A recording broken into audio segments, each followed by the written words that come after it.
Voilà, donc ça allait bien.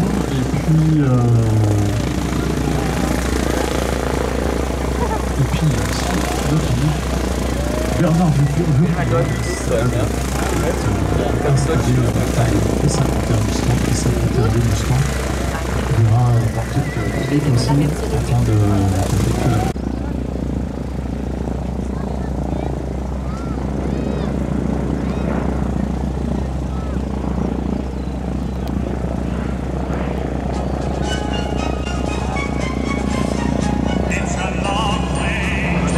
Société Pilatus, on est en Suisse. D'ailleurs, il y a les couleurs. Alors, l'avion il est basé ici. Il a été restauré il y a quelques années maintenant de façon admirable à Gonzague qui est son regard là-bas. Et bien Gonzague, au lieu de laisser partir l'avion à l'étranger, eh bien, a décidé de le récupérer et de le faire voler dans certains meetings. La société Pilatus construit toujours des avions, puisqu'ils viennent de sortir il n'y a pas longtemps le Pilatus PC-24, qui est un réacteur d'affaires, et qui continue à produire un avion d'affaires monoturbopropulseur, le Pilatus PC-12. La société Pilatus est aussi une société spécialisée depuis très longtemps dans la conception d'avions d'entraînement. D'ailleurs, elle continue aussi à en produire, notamment avec le Pilatus PC-21, le PC-9 aussi. Elle a aussi produit le PC-7 qui est équipé pendant de nombreuses années la patrouille ECO et la patrouille ADECO basée du côté de Dijon, là-bas. Pilatus est créé en décembre 1939 à une quinzaine de kilomètres de Lucerne en Suisse, donc exactement à Stans, dans le canton de Nidwald. Comme ça, on appelle ça les troupes d'aviation chez nos amis suisses. Les troupes d'aviation avaient aussi des Messerschmitt 108, qui étaient des avions de liaison, des D3800 aussi, qui était la version, on va dire, ce sont des Suisses allemands qui l'ont créé. Et la construction, les essais furent confiés à Pilatus, et ce fut donc un monomoteur à aile haute avec une aile avec une flèche inversée, comme on dit dans notre langage, avec des becs de bord d'attaque pour raccrocher les filets d'air sur l'aile de l'avion, un petit peu comme des petits becs de bord d'attaque qu'il y a sur de Moranbus, qui est juste à côté du Carpodium. Un avion bidérive à train tricycle avec un moteur américain, puisque Pilatus entreprit la réalisation d'un avion d'entraînement, le Pilatus P2, dont vous voyez un exemplaire actuellement en vol, et qui effectua son premier vol en 27 avril 1945 avec M. Siegfried. Et le P2, lui, était plutôt équipé d'un moteur Argus, un moteur allemand. Un démarrage P51 Mustang, on va le laisser chauffer tranquillement, chauffer le moteur. Le P2 là-bas se présente à l'atterrissage. Et le Pilatus P2, c'est un avion qui a équipé très rapidement l'armée de l'air, les troupes d'aviation suisse comme avion d'entraînement. D'ailleurs, il n'y a qu'eux qui l'ont utilisé.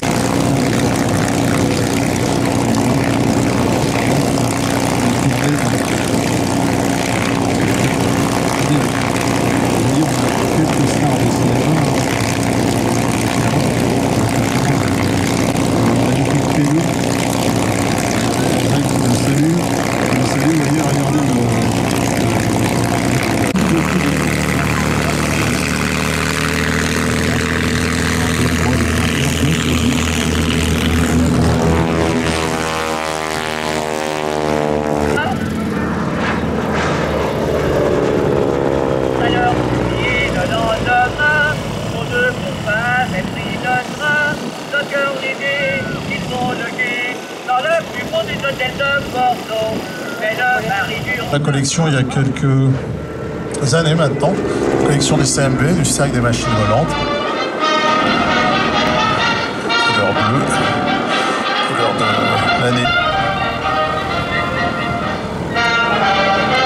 Nicolas Benoît qui passe aussi avec son magnifique chapeau, on l'a vu tout à l'heure avec son Meister, avec son chapeau voilà, de paille.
revient d'ancien, celui-là, c'est pas celui de la CAF, la commémorative de force, mais c'est celui, comment dire, vient de Saint-Cyr d'École.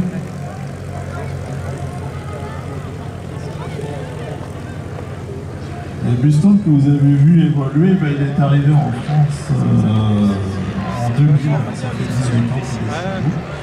Il a été d'abord inscrit par Jean-Claude Beauvais, et aujourd'hui il fait partie de la commission France Flying Brothers. Les Amelins, si vous voulez le voir de nouveau. Demain, ça enlève ses pieds et mettre dehors. Par JMR Show et avec l'appui notamment de Christian Barra, d'Alain Battisti et de Didier Chab notamment, qui sont trop des élèves de Melun.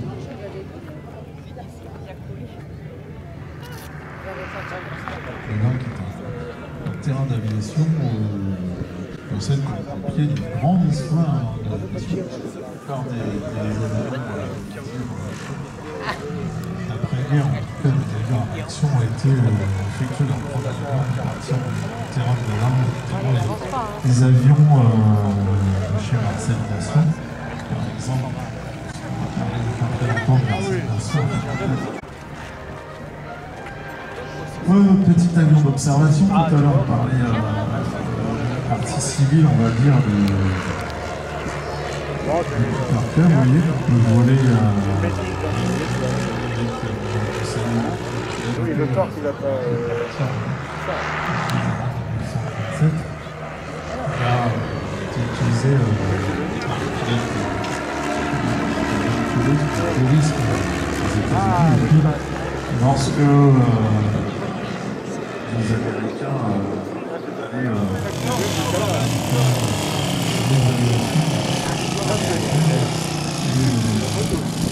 avion un peu particulier.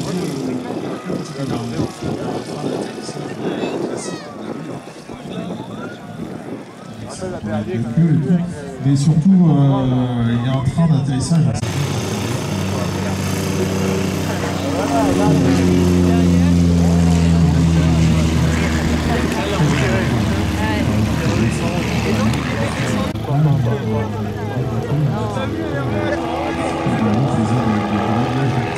d'observation. 6 juin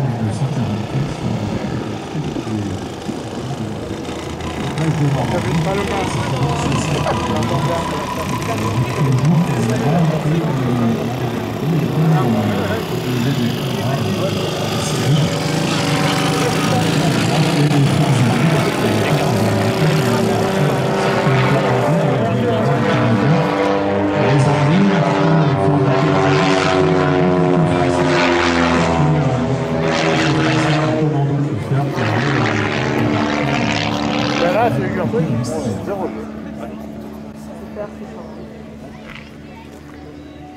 Comme ça, c'est impressionnant.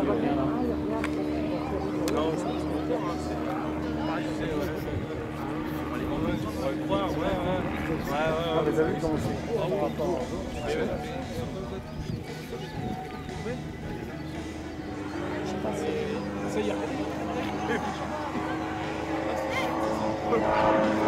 Voilà l'Optima 200 qui est une version, on va dire,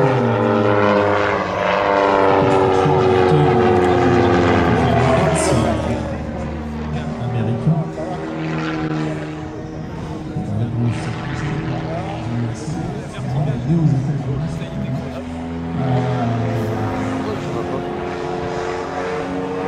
C'est sur une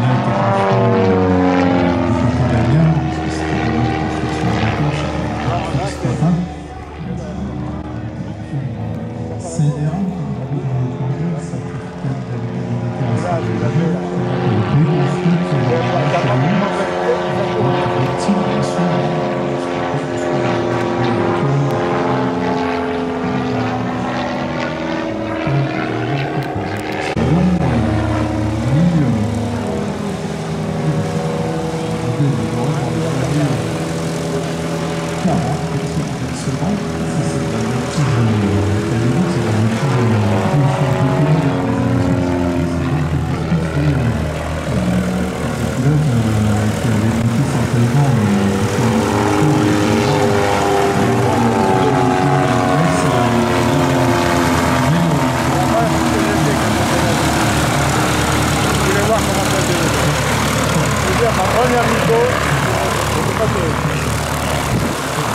demande d'un peu penser. C'est pas évident, hein. Les choses en l'air, pareil, alors, mais t'as les nuages, et ben, ils sont en bas.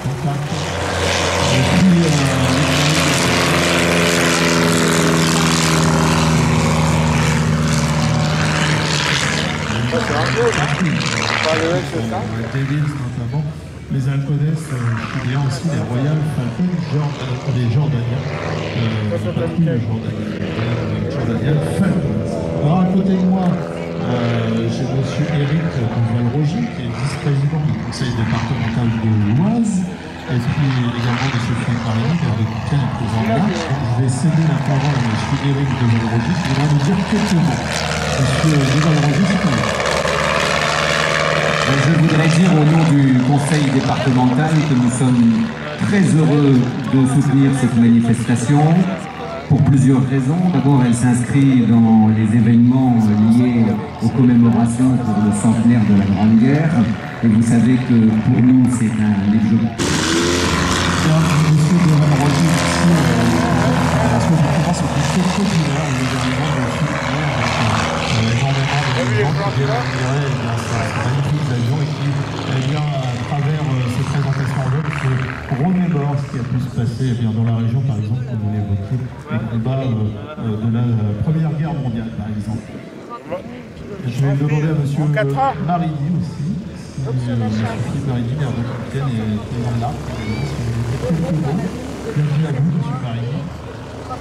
Mesdames et messieurs, nous allons dans quelques instants vivre un moment exceptionnel qui sera le summum de ce meeting aérien avec la présentation de deux avions légendaires de la Première Guerre mondiale. L'un d'entre eux, les Compiègnois le connaissent déjà, mais ne l'ont pas encore vu évoluer sur la piste. C'est le SPAD 7 de Georges Guilmer. L'autre, eh bien, c'est celui de l'adversaire, c'est-à-dire le triplan Fokker du Baron Rouge. Vous allez les voir présenter l'un et l'autre. Ce sont les appareils authentiques que vous présente le cercle des machines volantes. Il faut savoir, mesdames et messieurs, que ces deux appareils... J'étais né à Paris le 24 décembre 1994.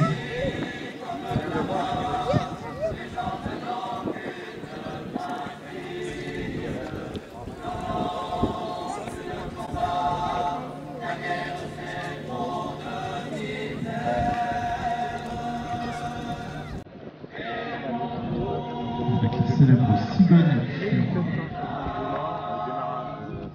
Le fuselage. Brasser, l'hélice.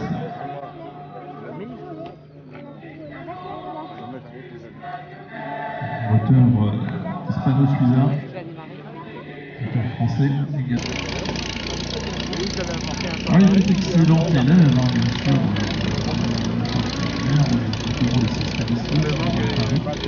Et demande donc de s'engager dans l'arme aérienne lorsque la guerre s'éclate et suit un premier échec suivant quand les médecins militaires refusent de l'incorporer en raison de son aspect fragile.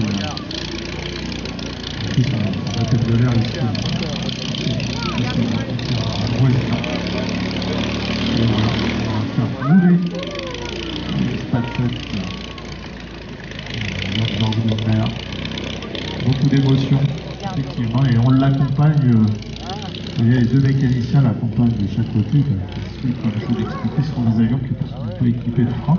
Comme il y a un petit peu de vent dans ce défi, on ne devrait pas l'animer, donc on l'accompagne tout simplement, pour éviter qu'il y ait des surprises. Voilà, les soldats aussi, vous voyez, hein, on a un petit peu de gaz, tac, ça part, et il roule en direction. Et nombre, 300 exemplaires. Et puis, parce qu'il faut recharger l'arme en vol et sortir dégage une fumée gênante pour le pilote, hélas, disparaît justement Georges Guilmer le 11 septembre 1917 avec l'un de ses SPAD 7 qu'il avait baptisé le Vieux Charles.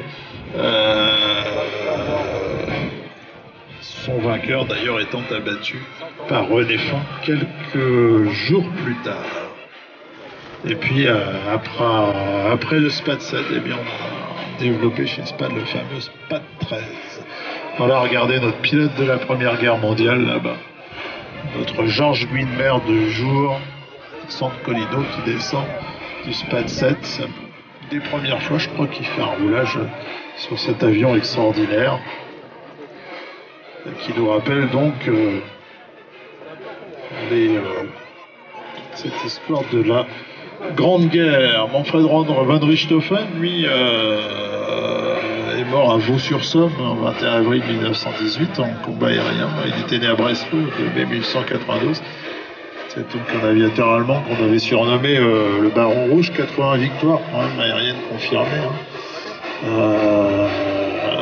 Et il était Hauptmann, c'est un grade allemand pendant la Grande Guerre. Donc il était dans la Jasta 11. Et il volait donc dans son Fokker triplan DR1 en rouge vie.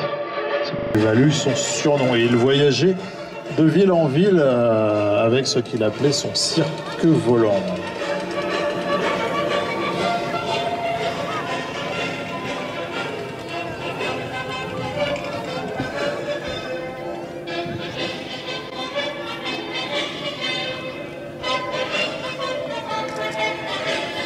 Le Fokker DR1, développé par Anthony Fokker, bien sûr, qui avait développé le Fokker Endecker, qui avait fait les grandes heures, on va dire, de l'armée allemande vers 1915-1916, qui avait été supplanté par les bébés Newport alliés, français entre autres. Le Fokker Endecker que vous pouvez retrouver dans le hangar du cercle des machines volantes, puisqu'il est, il y en a un exemplaire qui est arrivé il n'y a pas longtemps, il n'est pas en état de vol, il faut le restaurer. Et comme un Fokker tout seul s'ennuie de parfois, eh bien, on lui a ramené un autre Fokker, le DR1, qui est là aujourd'hui. Donc le Fokker Endecker a été passé de mode à partir de 1916 et pendant un bon moment chez Fokker, les avions Fokker ont lui été sur le devant de la scène, c'est les Albatros, des 3 et des 5 notamment, qui équipaient principalement les unités allemandes. Et Anthony Fokker a par la suite eu l'idée après avoir vu notamment les Sopwith Triplan anglais, de développer à partir d'un biplan, il y a une version à 3 ailes, donc le triplan, qu'on n'allait pas baptiser le DR1. Pourquoi DR?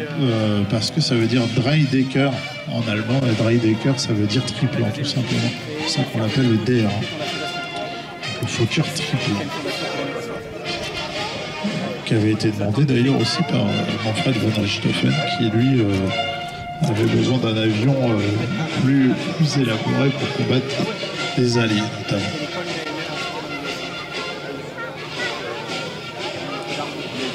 Et Sopwith Triplan anglais, lui, il arrive sur le front de la Somme en février 1917 et impressionne donc les Allemands. Reinhold Plas, qui est, est un ingénieur converti alors à un prototype de biplan Fokker en triplan. Et le fuselage est en treillis de tube d'acier et les ailes sont en bois sous un revêtement de toile. Le 14 juillet 1917, Leadflieg, qui est un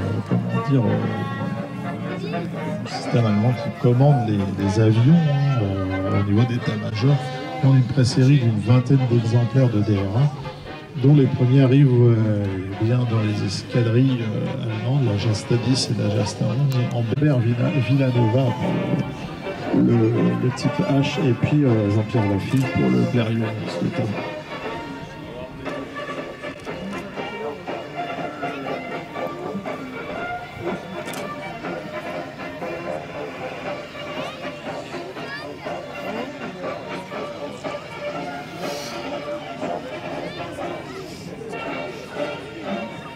Voilà, demain, donc, trouvez l'édition du meeting aérien, de pompiers et aéro classique, avec ce tableau du SPAD 7 et du honneur est réservé pour l'activité du meeting aérien, puis après, le terrain retrouve son utilisation normale avec les usagers du terrain. C'est-à-dire que pendant la manifestation, il est soumis à NOTAM, comme on dit. NOTAM, ça veut dire Notice to Airmen, en langage des pilotes. Donc en gros, on prévient les pilotes qu'il y a un meeting aérien et on leur dit d'éviter de venir sur le terrain de Compiègne.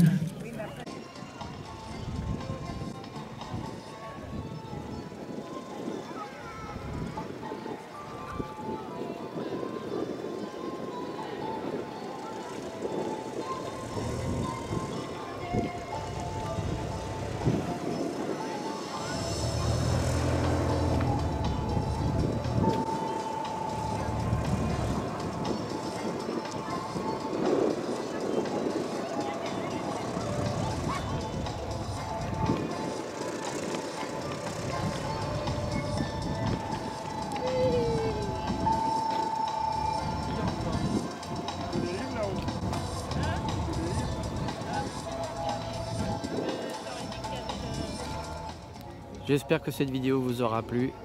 Allez, bye, à la prochaine!